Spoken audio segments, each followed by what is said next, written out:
karena ulah ketamatan, keserakahan, dan keegoisan umat manusia. Dalam ajaran Hindu, bumi disimbolkan sebagai ibu pertiwi. Layaknya seorang ibu, bumi memberikan seluruh kekayaan yang dimilikinya dalam bentuk sumber daya alam yang melimpah untuk manusia.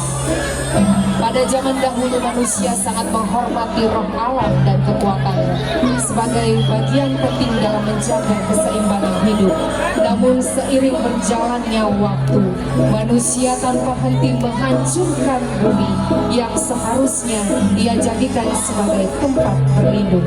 Kerusakan sumber daya alam yang semakin meluas membuat sosok ibu bersedih dan murka, sehingga mengutus sang Warike selaku penjaga keharmonisan alam semesta dan para rencanya untuk menuntaskan penyebab kehancuran alam semesta. Penanggung jawab Perdesaan Kerto Jaya Pandan, Kalian Adat Banjar Kerto Wisese Satrio, Penata Tabuh Junik, Penata Tari Imade Pasek Adinata, Penggarap Ogo-Ogo STT Satria Kerta Yowana.